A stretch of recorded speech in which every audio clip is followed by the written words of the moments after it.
আসসালামু আলাইকুম রহমতুল্লাহ। প্রিয় শিক্ষার্থী বন্ধুরা, ইজি অ্যাকাউন্টিং এর আজকের ক্লাসে তোমাদের স্বাগতম।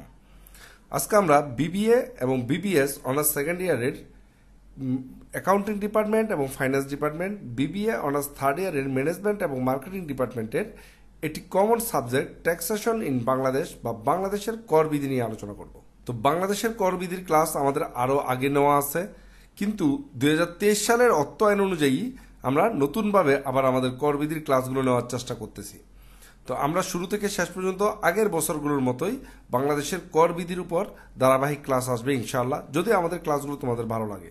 এবং তোমাদের ভালো লাগাটা অবশ্যই আমাদেরকে কমেন্ট বক্সে জানাতে পারো তোমরা।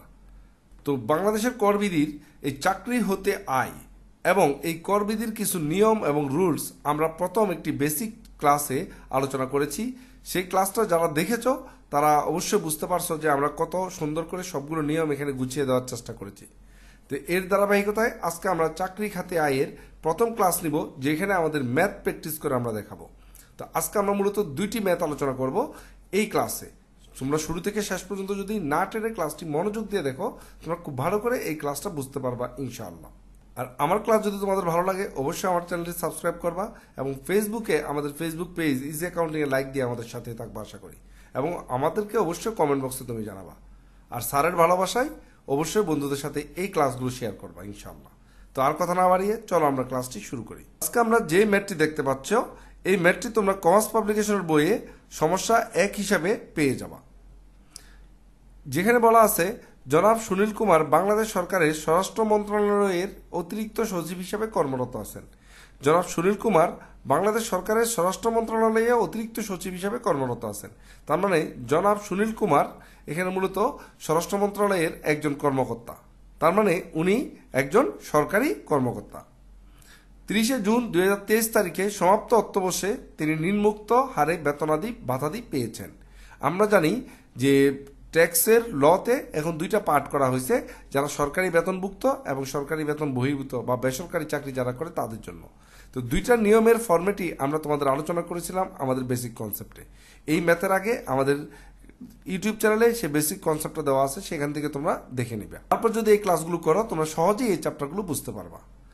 এখন আমরা প্রথমে দেখি এখানে 30 জুন 2023 সালের সমাপ্ত আয়বর্ষে, তার মানে আয়বর্ষ হচ্ছে 2023 সালের 30 জুনে শেষ হয়েছে। তাহলে এই আয়বর্ষ হচ্ছে 22-23, অর্থাৎ এই আয়বর্ষটা 2022 সালে জুলাইতে শুরু হয়ে জুন মাসে 2023 শেষ হয়েছে। তাহলে অর্থবর্ষ বা আয়বর্ষ যদি 22-23 হয়, আমাদের করবর্ষ হচ্ছে 23-24, কারণ এক বছর পরেই করবর্ষটা হয়। 22-23 পরের সালটা হচ্ছে 23-24। তো যেই বছর আমরা আয় করি তার পরের বছর আমরা ট্যাক্স দিয়ে থাকি। তো আমাদের আয়বর্ষ হচ্ছে 22-23 আর করবর্ষ হচ্ছে 23-24। এই জিনিসটা তোমরা উপরে উল্লেখ করে দিবা। তারপর বলা আছে মূল বেতন 80,000 টাকা, তার মূল বেতন হচ্ছে 80,000 টাকা প্রতি মাসে। বাড়ি ভাড়া ভাতা পাচ্ছে হচ্ছে মূল বেতনের 60%, চিকিৎসা ভাতা পায় হচ্ছে 2,000 টাকা করে প্রতি মাসে, যাতায়াত ভাতা 1500 টাকা প্রতি মাসে। এছাড়াও উক্ত আয়বর্ষে তিনি দুটি উৎসব বোনাস পেয়েছেন, উৎসব ভাতা পেয়েছেন দুইটি।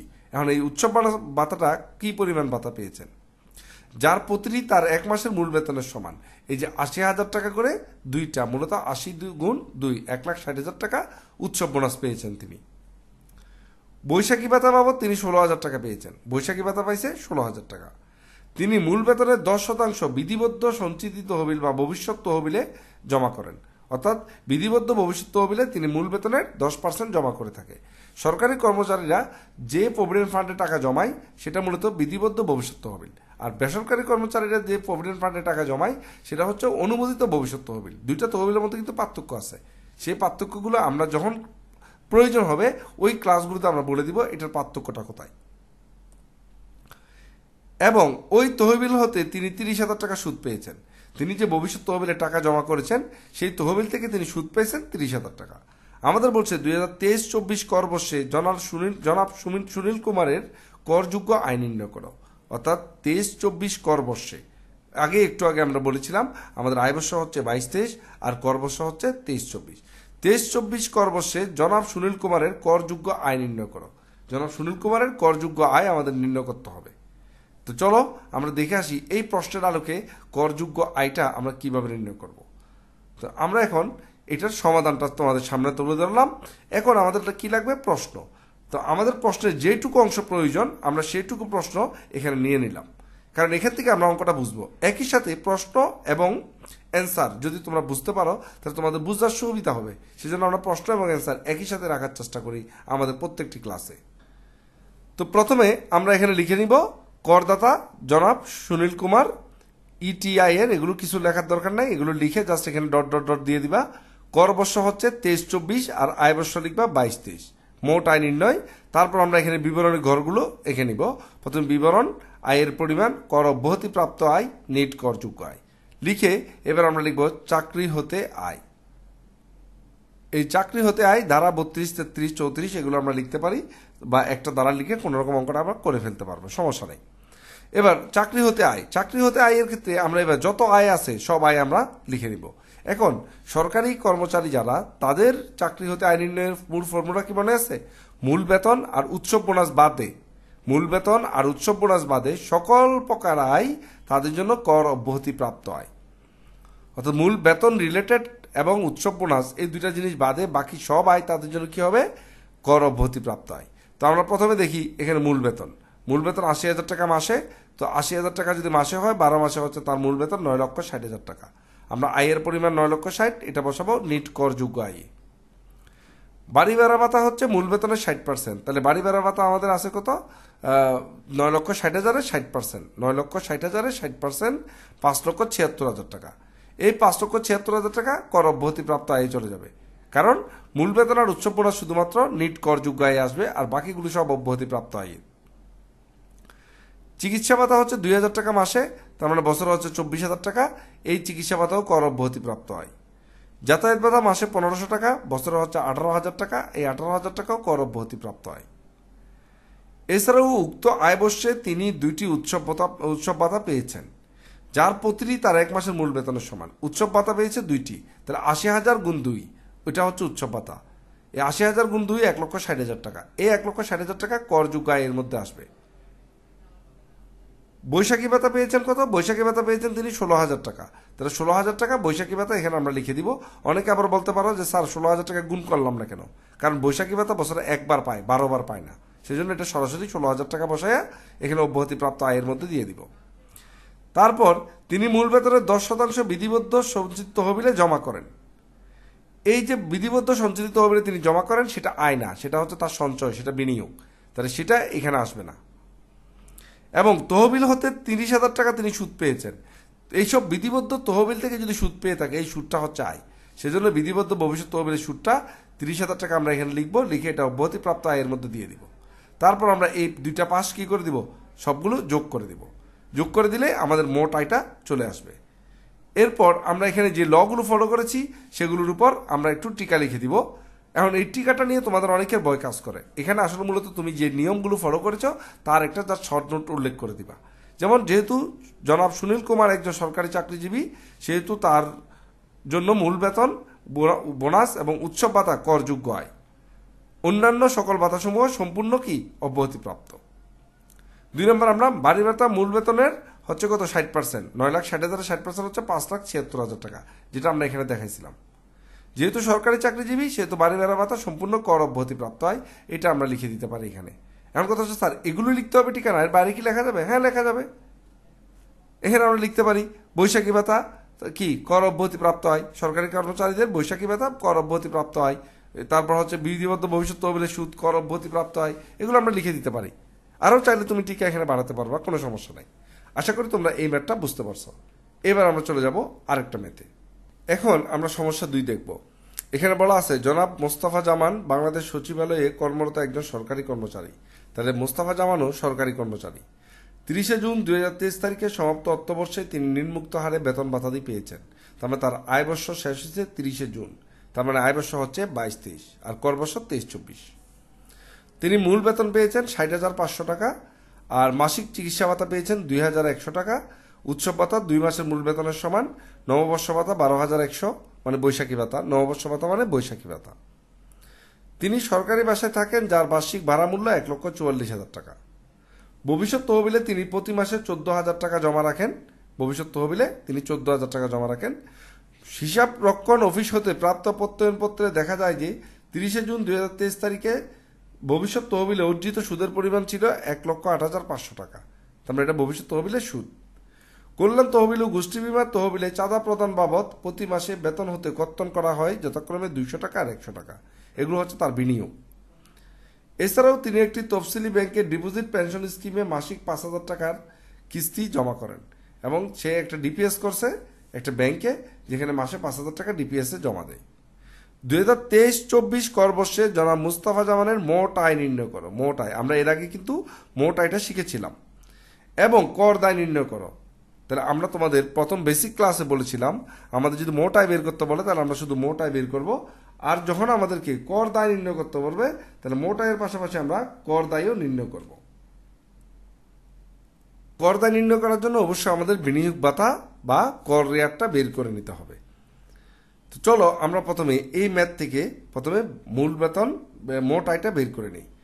আমরা এখানে প্রথমে মোট আয়ের সমাধানটা এখানে দেখতে পাচ্ছি। আমরা কোয়েশ্চেনটা নিয়ে আসি যাতে তোমরা বুঝতে পারো। আমরা এখানে উপরে লিখে নিলাম করদাতা জনাব মোস্তফা জামান, তারপর কর বর্ষ হচ্ছে 23-24, আয় বর্ষ হচ্ছে 22-23 এবং মোট আয় নির্ণয়, আয়ের পরিমাণ, কর অব্যাহতিপ্রাপ্ত আয়, করযোগ্য আয়।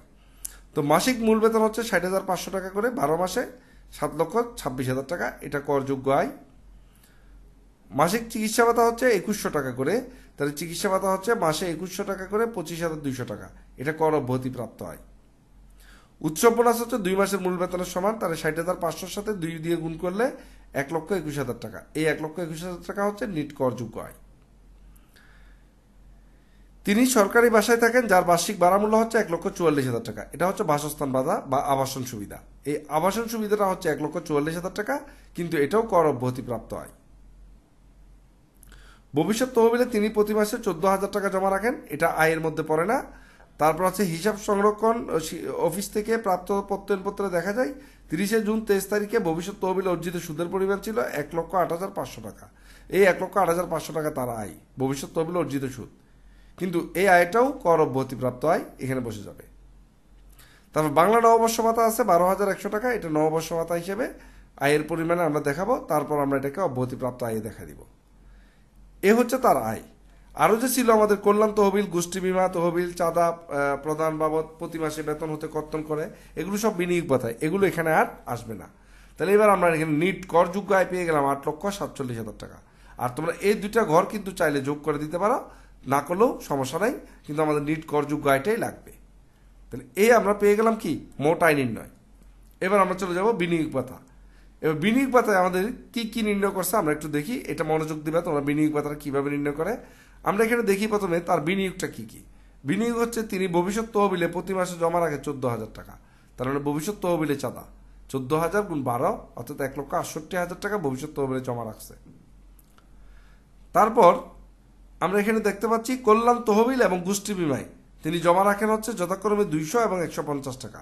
তাহলে এখানে আমরা লিখলাম কল্যাণ তহবিলে চাঁদা 200 গুণ 12 2,400 টাকা, গোষ্ঠী বিমায় 150 গুণ 12 1,800 টাকা।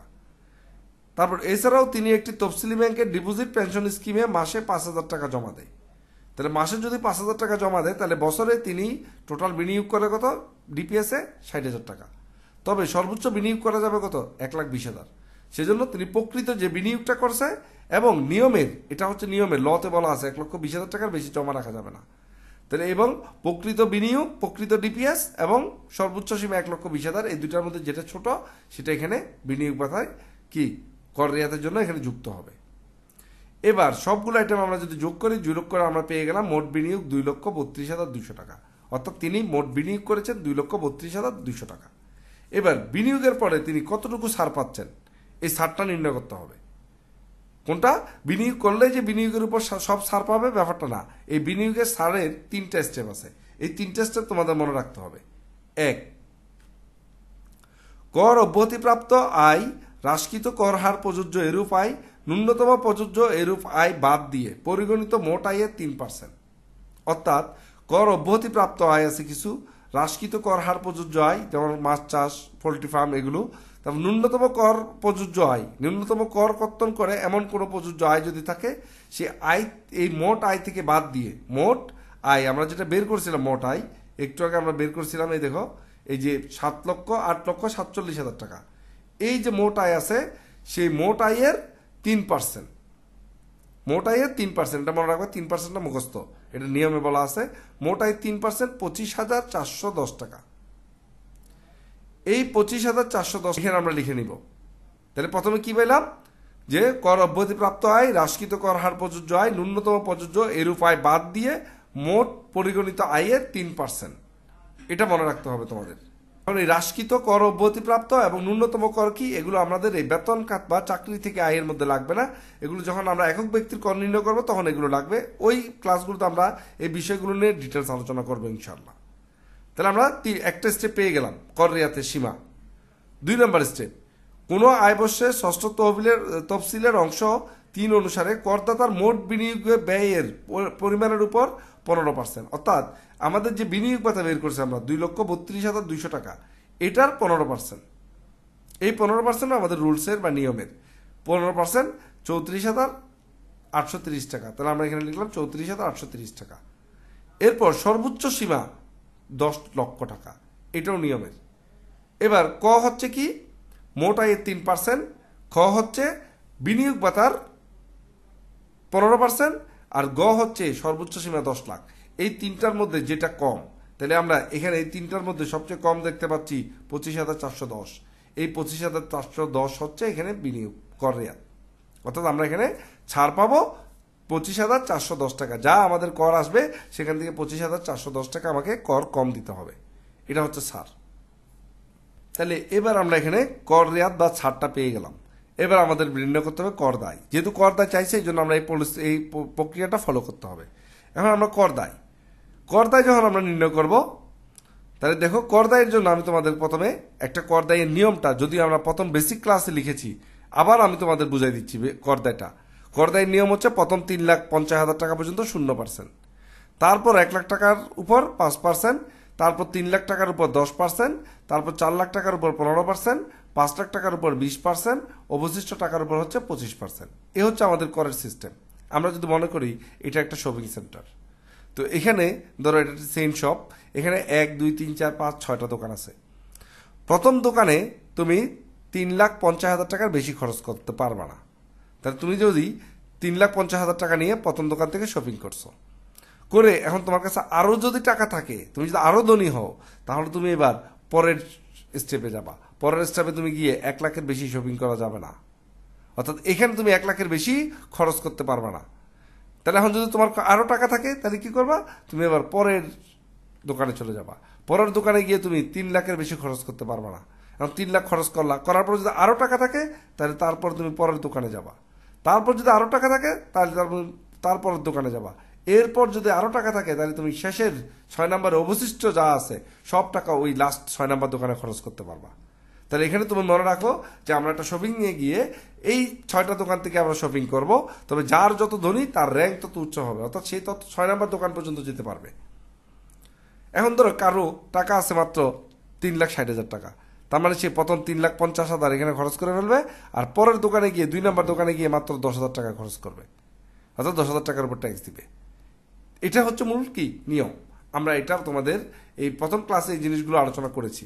তাহলে এখন আমাদের এই অঙ্কে এটা আমরা প্রয়োগ করব কিভাবে। তাহলে চলো আমরা দেখি এই অঙ্কে আমাদের মোট আয় কত ছিল। এই অঙ্কে আমাদের মোট আয় ছিল 8,47,000 টাকা। 8,47,000 টাকা। এখন আমি দেখি এখানে 8,47,000 টাকা নিয়ে যদি আমি শপিং এ যাই, তাহলে বলতো প্রথমে আমরা এখানে দেখাবো কত, 8,47,000। তাহলে আমি প্রথম দোকানে এখানে চলে যাবে কত, 3,50,000 টাকা। এই 3,50,000 টাকার উপর আমরা এখানে 0% ট্যাক্স ধরবো। তাহলে 3,50,000 টাকার উপর 0% ধরলাম 0। তারপরও আমার কাছে রয়ে গেছে কত, 4,97,000 টাকা। এটা নিয়ে আমি যদি সেকেন্ড ইয়াতে যাই, শপে যাই, তাহলে দেখো এখানে আমি 1 লাখের বেশি খরচ করতে পারবো না। তাহলে আমি এবার এই পরের স্টেপে গিয়ে 1 লাখের উপর ট্যাক্স ধরবো। কত পার্সেন্ট, এখানে ট্যাক্স ধরতে হবে আমাদের 5%। তাহলে আমরা 5% ট্যাক্স ধরবো 5,000 টাকা। এরপর আমার কাছে রয়ে গেছে কত, 3,97,000 টাকা। এবার আমি এটা নিয়ে 3 নম্বর শপে গেলাম। 3 নম্বর শপে তো 3 লাখের বেশি শপিং করা যাবে না, তাহলে আমি আবার এখানে 3 লাখ টাকার ট্যাক্স দিব। 3 লাখ টাকার ট্যাক্স হবে 10%। তাহলে কত আসলো, 30,000 টাকা। এরপর আমার কাছে কত রয়েছে, 97,000 টাকা। এই 97,000 টাকা আমি 4 নাম্বার শপে খরচ করব। 4 নম্বর স্টেপে, তাহলে এখানে খরচের পরিমাণ কত পার্সেন্ট? 15%। তার মানে এই 97 টাকার উপর হবে 97,000 টাকার উপর হবে 15% ট্যাক্স, 14,550 টাকা। এবার তিনটা যদি আমরা যোগ করে দিই 59,550 টাকা হচ্ছে আমাদের মোট কর। এভাবে আমাদের করটা নির্ণয় করতে হবে। আশা করি তোমাদের এই ব্যাপারে কোনো সমস্যা হবে না। এখন দেখো আমরা এই অঙ্কের ট্যাক্সটা বের করেছি। 3,50,000 উপর 0%, 1 লাখের উপর 5%, 3 লাখের উপর 10%, 97,000 টাকার উপর 15%। এভাবেই আমাদের যদি আরও আয় থাকতো তাহলে আমরা পরের পার্সেন্টগুলোতে চলে যেতাম। তাহলে আমাদের মোট কর দায় আসছে কত? মোট কর দায় আসছে 49,550।